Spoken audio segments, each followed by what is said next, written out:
ये कर्म के सुधार का रास्ता है। इसके लिए बल मिलेगा संतों की संगत, सज्जनों की संगत, सत्शास्त्रों का अध्ययन, मनन, चिंतन, अकेले में बैठ करके विचार करना, ध्यान करना, सोचना, अपने को परिमार्जित करना। इस रास्ते से सुधरेगा। हम इस संसार में भटक रहे, कहीं से आए गए की बात छोड़ो, यहाँ है भटक रहे, वासनाओं से भटक रहे। वर्तमान के अनुभव से हमें अपने को कसने की जरूरत है। हम जितनी इच्छाएं करते हैं दुनिया की, उतनी तकलीफ मिलती है। इच्छाएं छोड़ देते हैं, तकलीफ मिट जाती है। मेहनत करो, हर आदमी अपनी श्रेणी में जहां है परिश्रमी रहे, और परिश्रम में जो उपलब्ध हो उतने में संतुष्ट रहे, तुलना न करे। दूसरे के मकान, दूसरे की गाड़ी, दूसरे के भोजन, दूसरे के कपड़े, दूसरे के परिवार, प्रतिष्ठा, पद, इसकी तुलना करने से जलने के सिवा कुछ नहीं।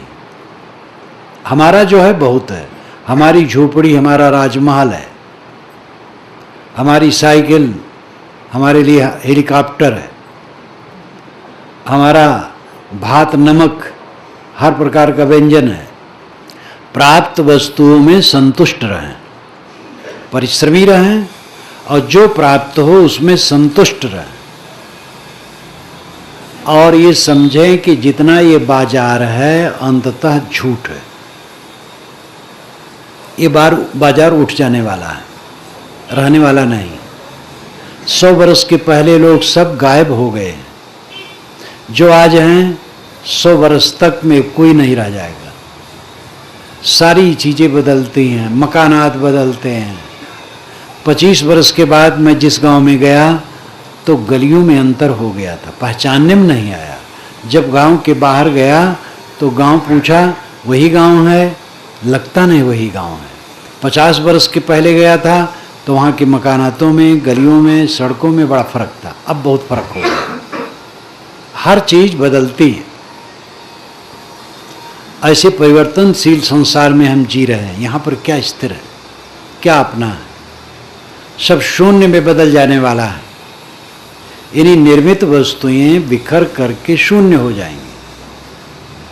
मूल द्रव्य शून्य नहीं होता है, लेकिन कार्य तो शून्य हो जाता है। एक घड़ा है, टूट गया, मिट्टी में मिल गया, घड़ा शून्य हो गया। लेकिन मिट्टी में, घड़े में जो मिट्टी का तत्व था वो शून्य नहीं हुआ, वो मिट्टी में मिल गया। हर कार्य पदार्थ शून्य हो जाता है, टूट जाता है, बिखर जाता है। इसलिए दुनिया की वस्तुओं को लेकर के हमारे मन में जो अहंकार जग जाता है, भोग लिप्सा जग जाती है, चंचलता हो जाती है, उसी में हम भटक जाते हैं। वो भटकाव से अपने को बचाएं। मानसिक वेदना कहाँ होती है? इच्छाओं की अपूर्णता में। इच्छाएं पूरी नहीं होती, इसलिए मानसिक वेदना वेदना वेदना। लड़का कहाँ नहीं मानता? हम समझते हैं कि लड़के को जैसे करना चाहिए वैसा कर नहीं रहा है। आप ये सोचिए कि पिता को जैसे करना चाहिए वैसे आप कर रहे हैं। आप पिता हैं, बच्चे को पढ़ाएं, लिखाएं, सीख दें, स्नेह दें, सेवा करें, रक्षा करें, बस यही जिम्मेदारी है। और वो क्या करता है वो जाने। सीख अच्छी दे, जितना माने माने। अगले आदमी पर हमारा कोई अधिकार नहीं है, लेकिन हमें अहंकार हो जाता है, हमारा लड़का कैसे नहीं कहा मानता है, बस पीड़ा शुरू। जीवन तो मिल जाता है, जीवन जीने का तरीका नहीं आता है। सुख से जीने का तरीका है निष्काम अवस्था में रह करके जीना। लोग मानते हैं साधुओं के लिए है, तो साधुओं के लिए सुख भी है, समझ लो। दूसरे के लिए सुख नहीं है। और साधुओं का मतलब ये कपड़ा भी नहीं, हम लोगों का कपड़ा, ये कपड़ा काम नहीं करेगा। साधु जिसका मन हो, साधु नाम अच्छा, अच्छा मन हो, किसी कपड़े में हो, स्त्री हो, पुरुष हो, गृहस्थी कपड़े में हो, विरक्ति कपड़े में हो, जिसका मन साधु है वो सुखी रहेगा। निष्काम मन सुखी रहता। देखो पक्षी, कोई कामना नहीं, पेड़ से उतरे, चारा चुगे, मस्त। सब जानवर खाते पीते हैं, चिंतित नहीं है। आदमी चिंता का सागर बना है। मनुष्य के अलावा जानवरों में कोई संग्रह नहीं है। उनके शरीर पर कपड़े नहीं हैं, बैंक में खाते नहीं हैं, घर नहीं है, कुछ भी नहीं, परिवार भी नहीं, और कोई दुखी नहीं। और आदमी इतना कुल साज श्रृंगार करने के बाद रो रहा है, क्योंकि इसकी बुद्धि संग्रह में, भोग में, विकारों में इतनी उलझ गई है कि हरदम दुखी रहता है। निर्धन से धनी, अविद्वान से विद्वान,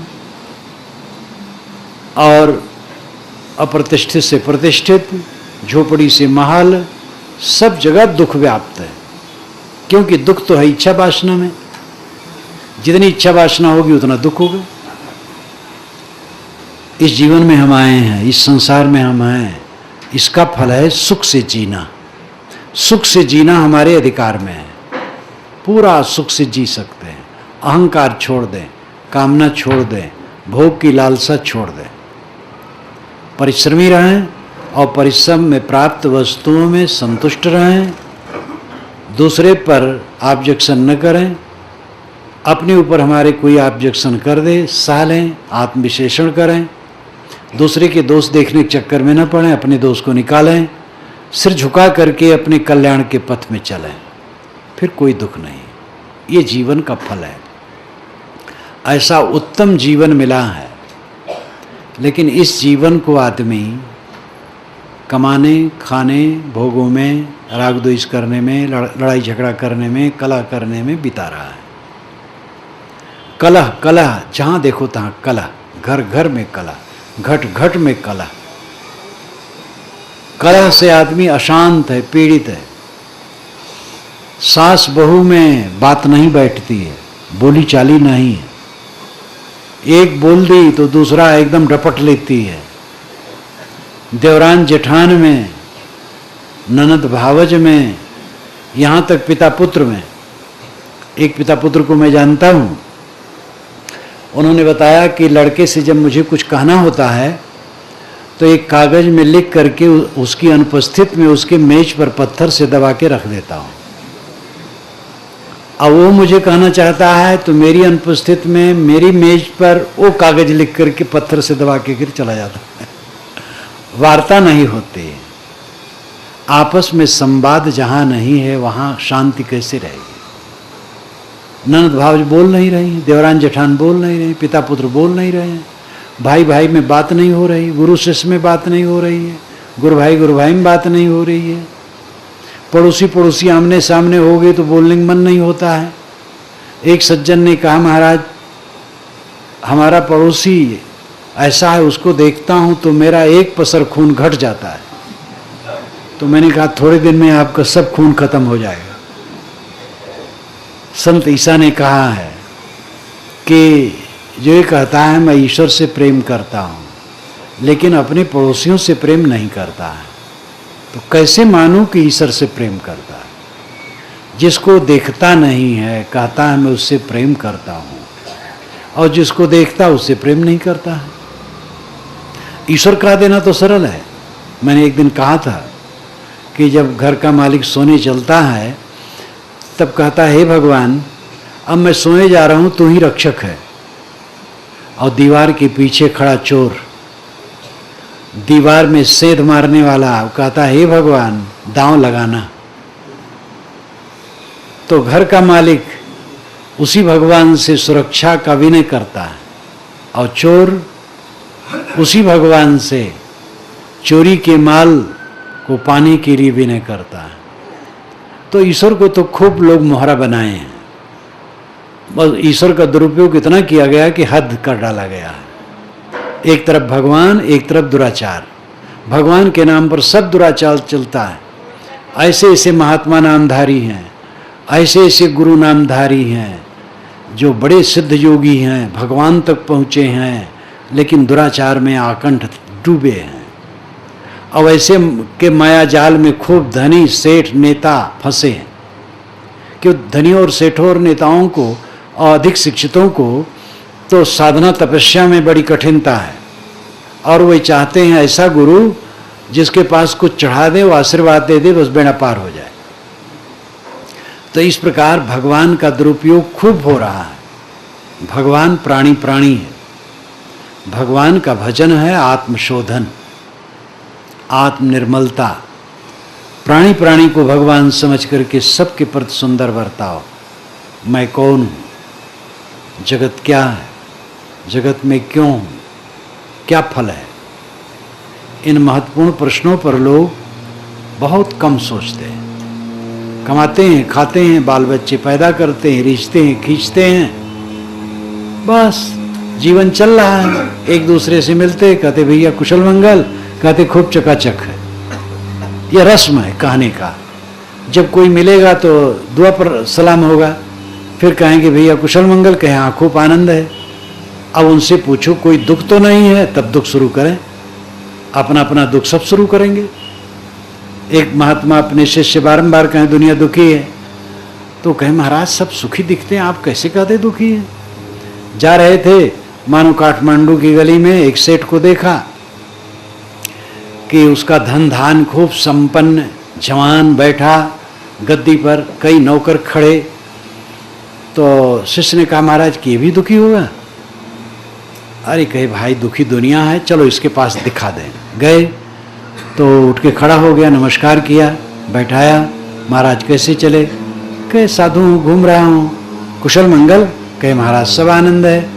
कहे कोई तकलीफ, तो उसको आंसू आ गए। कहे महाराज तकलीफ की बात मत कहिए, कौन पति मैं हूँ, विवाह हुए 15 वर्ष बीत गए, एक बच्चा नहीं पैदा हुआ। अब यही सोचता हूँ ये सब कौन लेगा। महाराज चित्त जल रहा है। महात्मा ने कुछ समझाया, चल दिए। महात्मा ने शिष्य कहा समझा इसके सुख को, कहे महाराज तो बड़ा दुखी है। आगे चला, दूसरा एक देखा घर, कई लड़के बच्चे, धन धान सब कुछ। कहा महाराज ये तो सुखी होगा, कहे चलो देखें। गए, सेठ ने नमस्कार किया। महात्मा ने कुशल पूछा, कहे महाराज आनंद है। कहे कोई तकलीफ, कहे महाराज तकलीफ की तो बात मत कहिए। बड़ा लड़का इतना उद्दंड है कि लाठी लेके सामने खड़ा हो जाता है कि हमारा बांटा कर दो। एक दिन उसने कहा तुम्हारी बीबी ने मेरी बीबी को गाली दी, अपनी माता को इसने ऐसा कहा महाराज, क्या कहूँ मैं। और जो मझला लड़का है वो तो बीमारे रहता, हरदम खाट में पड़ा रहता है। छोटा लड़का वही पढ़ रहा है, लगता है अच्छा है, पता नहीं महाराज क्या हो। तो समझाए बुझाए महाराज चले कि इसका सुख देखा, कि महाराज ये भी सुख नहीं। ऐसे कईयों को दिखाया। तो दुनिया तो दुख से भरी है। दुख से मुक्ति होगी जब अपने मन को ये दुनियादारी से ऊपर उठाओगे। दुनिया कूड़ा कबाड़ है, इसमें रह करके जो आपका कर्तव्य है, कर्तव्य अदा करो, प्रेम से जियो, प्रसन्न होकर जियो, अपने मन को निर्मल करो। वासनाओं के त्याग से ही परम शांति मिलेगी। इस जीवन का परम फल है मोक्ष। मोक्ष कोई काल्पनिक चीज नहीं, मोह का क्षय मोक्ष है। इस पर फिर समय से चर्चा की जाएगी। अभी मैं वाणी को विराम देता हूँ।